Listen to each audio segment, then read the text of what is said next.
Capítulo 7. Estructuras incompatibles con el fundamento. Las estructuras representan las partes de un edificio y si tienen un buen fundamento, lo afianzan y aseguran. Varios años atrás, en la ciudad donde vivía y muy cerca de mi casa, había un edificio a medio terminar. Estaba ubicado en una zona residencial muy hermosa y parecía uno de los más prometedores de la ciudad. Pasando el tiempo me llamó la atención que la obra no avanzara. Primero fueron semanas, las semanas se transformaron en meses y los meses en años y el edificio seguía paralizado, como lo había conocido años atrás. Cada vez que pasaba caminando por la vereda de ese lugar miraba esa construcción y pensaba, qué lástima que no se concluyó. Creo que era inevitable que alguien no lo pensara.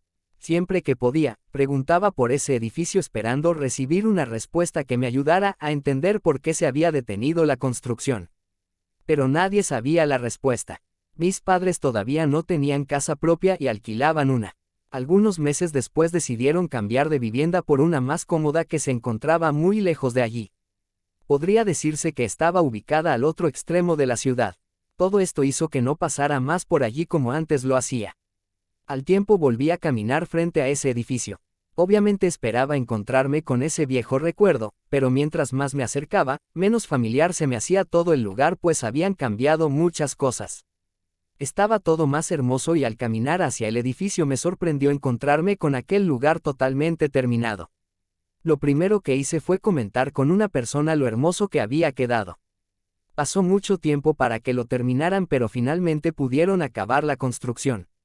Ese edificio tenía un problema porque había un error de cálculos en la estructura y no era seguro. Se corría el riesgo que todo se desplomara de un momento a otro. Pero demoliendo las estructuras que no soportarían el peso del mismo, haciendo otras nuevas y reforzando todo el lugar, permitió continuar avanzando con la obra hasta el final. Alimentarse de sus promesas. Tendremos todo lo necesario cuando elijamos alimentarnos de sus promesas. Uno de los motivos por el cual los cristianos comienzan a desanimarse es no hallar cómo crecer en las diferentes áreas de sus vidas. Pueden comenzar a trabajar en nuevos proyectos con esfuerzo y dedicación, incluso pueden tener muy buenos resultados. Pero lo importante no es haber comenzado muy bien, sino terminar muy bien. Conozco muchas personas que dicen haber sentido de parte de Dios algo especial con respecto a una actividad, en los negocios o en el ministerio y comienzan muy motivados. Pero con el correr del tiempo, el compromiso que tenían en un principio comenzó a decaer y lo dejaron todo por la mitad, sin terminar lo que habían comenzado. Con esto no trato de decir que su impresión no venía de parte de Dios. Trato de decir que hay un problema de estructura en sus vidas y con el tiempo, todo lo que pudieron realizar se estanca o termina por derrumbarse. Creo que este no es el final que alguien pudiera imaginar para su futuro, pero es una realidad que se ve cada vez más seguido en las personas. La escritura en el lenguaje actual dice, tú debes confiar en Dios.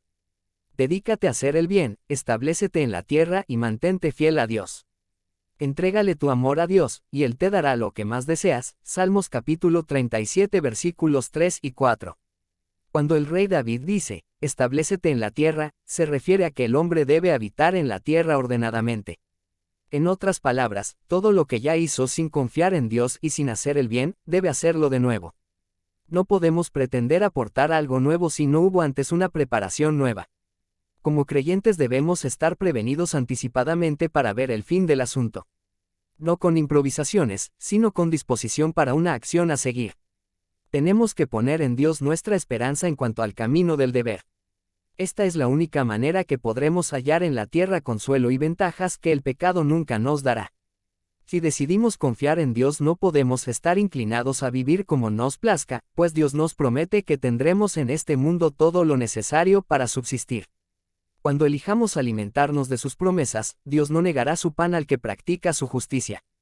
El salmista decía, joven fui, y he envejecido, y no he visto justo desamparado, ni su descendencia que mendigue pan. Salmos capítulo 37 versículo 25.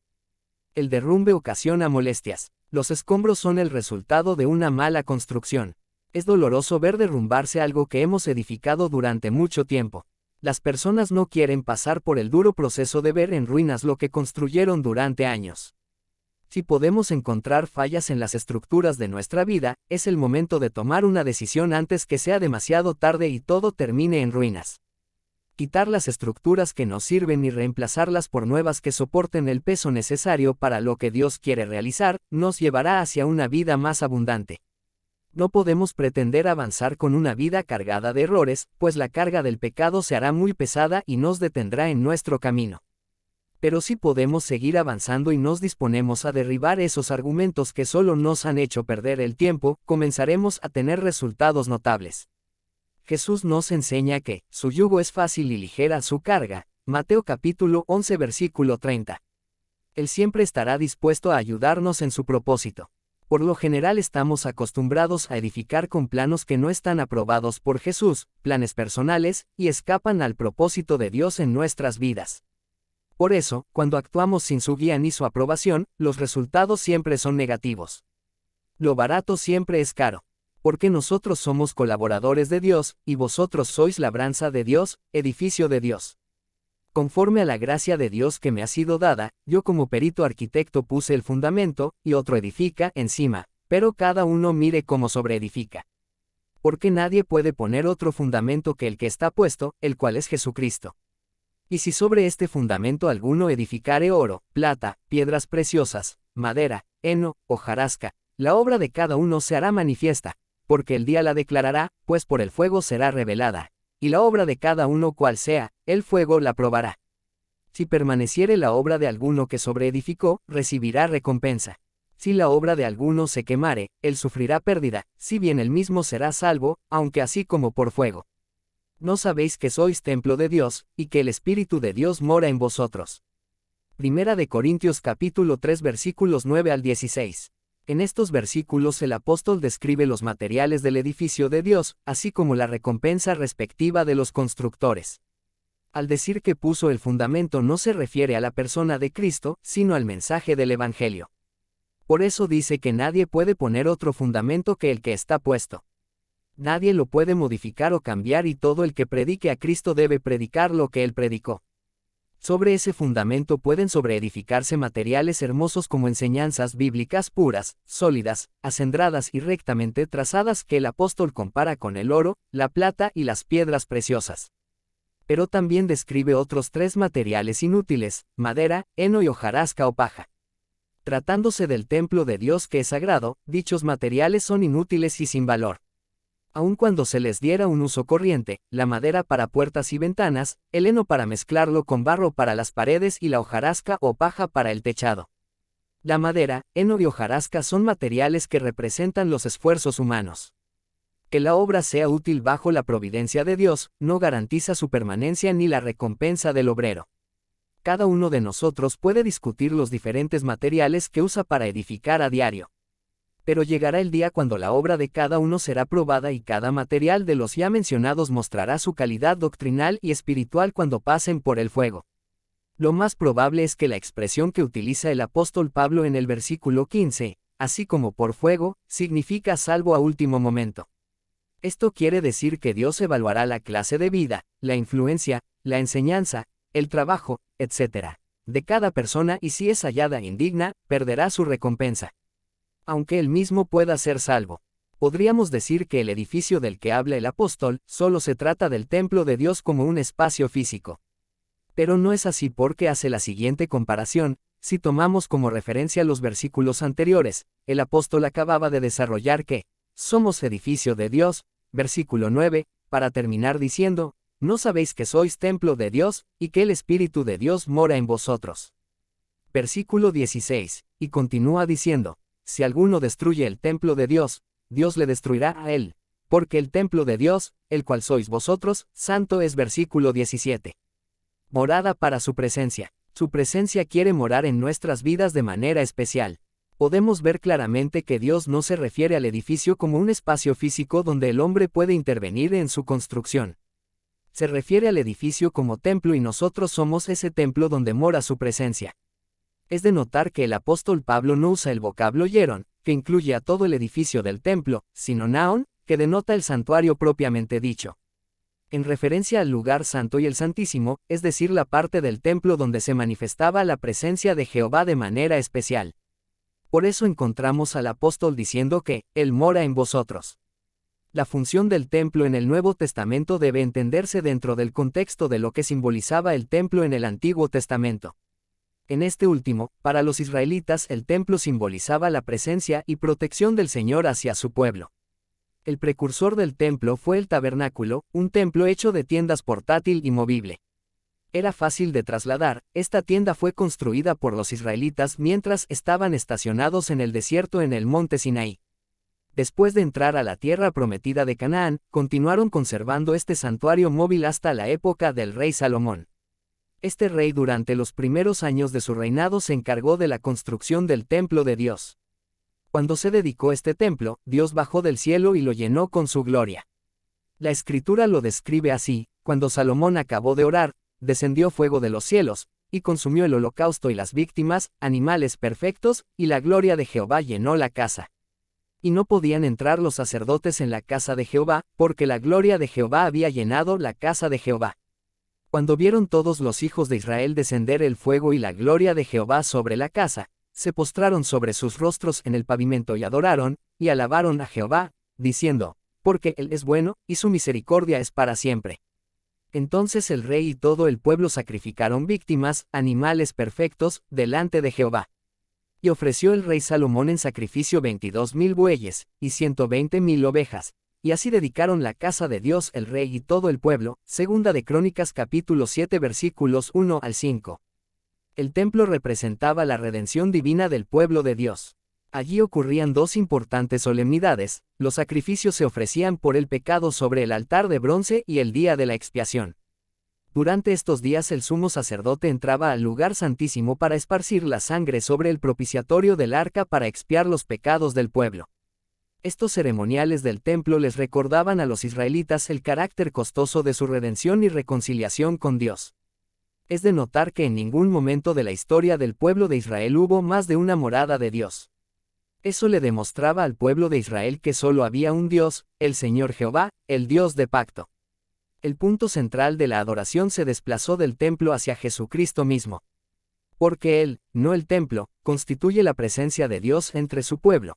La Escritura dice: aquel Verbo fue hecho carne, y habitó entre nosotros, y vimos su gloria como la del unigénito del Padre, lleno de gracia y de paz. Juan capítulo 1 versículo 14, y en él habita corporalmente toda la plenitud de la deidad. Colosenses capítulo 2 versículo 9. Jesús fue el primer hombre que enseñó que el cuerpo era el templo de Dios: destruir este templo, y en 3 días lo levantaré. Más él hablaba del templo de su cuerpo. Juan capítulo 2 versículos 19 y 21. Jesús, por medio de su sacrificio en la cruz del Calvario, cumplió con todos los sacrificios que tenían lugar en el templo. Personificó el significado del templo y como la iglesia es su cuerpo, así nosotros, siendo muchos, somos un cuerpo en Cristo, y todos miembros los unos de los otros. Romanos capítulo 12 versículo 5. Se denomina a la iglesia como el templo de Dios, donde mora Cristo y su Espíritu. ¿No sabéis que sois templo de Dios, y que el Espíritu de Dios mora en vosotros? Primera de Corintios capítulo 3 versículo 16. Dar siempre lo mejor. Tratándose de Dios debemos darle siempre lo mejor. Entendiendo el contexto de lo que simbolizaba el templo en el Antiguo Testamento, podemos entender lo que el apóstol Pablo nos habla en el libro de Primera de Corintios al decir que somos edificio o templo de Dios. Cristo vive en su iglesia por medio de su Espíritu y exige que su cuerpo sea santo. El Espíritu Santo no solo se encuentra en un templo hecho de material por la mano del hombre, al que obviamente debemos de cuidar. Mucho más en el creyente individual como miembro de su cuerpo, el cual es la verdadera iglesia de Dios. Por esta razón, la Escritura nos advierte vigorosamente contra cualquier contaminación del cuerpo humano por inmoralidad o impureza. Esto resalta lo importante que somos para Dios, al punto que nos considera su templo donde anhela morar o como el lugar santísimo, donde su presencia quiere estar en todo momento. Debemos analizar cómo estamos edificando nuestro cuerpo o qué clase de estructuras hemos levantado. Si ellas podrán soportar lo que Dios quiere derramar sobre nuestras vidas o no. Hay momentos cuando las personas se preguntan: ¿por qué mi situación no cambia? ¿Por qué no puedo prosperar en determinadas áreas de la vida? La respuesta a ello es muy sencilla. La Escritura dice: el que es fiel en lo muy poco, también en lo más es fiel, y el que en lo muy poco es injusto, también en lo más es injusto. Lucas capítulo 16 versículo 10. Este es uno de los fundamentos de los cuales carece la edificación de las vidas, haciéndolas vulnerables a las tempestades del mundo. Donde el esfuerzo de las personas se va deteriorando y desgastando, terminan por no intentarlo más. Estos son algunos de los tantos resultados debidos a los fracasos. No debemos optar por convivir con nuestros imposibles de la mejor manera posible o actuar como si no tuviéramos otra alternativa. Obviando lo que está mal, convenciéndonos de alguna manera que lo que estamos haciendo es lo correcto. Pero los resultados finales demostrarán que lo que edificamos a diario carece de calidad. Solo lograremos vivir cada vez más inseguros porque de un momento a otro, todo lo que hemos construido puede derrumbarse hasta no quedar nada. Santuario de su presencia. Nuestro corazón es el santuario de su presencia. Es necesario que observemos la calidad de los materiales que usamos para edificar nuestra familia, matrimonio y vida personal, procurando para cada día utilizar los mejores materiales. Los que pasaran por el fuego serán aprobados por Dios con grandes recompensas. Si nos mantenemos firmes en Cristo y mantenemos nuestro corazón limpio para su presencia, lograremos un lugar donde se sienta cómodo y a gusto. Debemos tener en cuenta que en la antigüedad dedicaron mucho tiempo, esfuerzo, trabajo, dinero y sacrificio a la construcción de un templo, haciendo notorio lo importante que sería la presencia de Dios en ese lugar. Cuanto más como sus hijos debemos dedicarnos a Dios con fidelidad, porque nuestro cuerpo es el templo que Dios eligió para morar. Debemos examinar nuestra vida y si existen estructuras o fundamentos que no tienen que ver con lo que Dios nos enseña, es necesario removerlos. Muchas veces elegimos edificar nuestra vida con otros fundamentos que conseguimos a muy bajo precio y nos separan de lo que Dios nos habla, deteniendo nuestra vida. Este es el momento para ponernos a cuentas con Jesús. Es tiempo de renunciar a todo argumento que creíamos podía sacarnos de la situación en la que nos encontrábamos y comenzar a edificar nuestra vida en la palabra de Dios. Pronto veremos el cambio y el crecimiento hacia una vida abundante en Dios. No perdamos más tiempo y tomemos hoy la decisión de poner los fundamentos de la Escritura en nuestra vida. La única manera de avanzar en esta vida es por medio de su presencia a pleno en nuestro interior.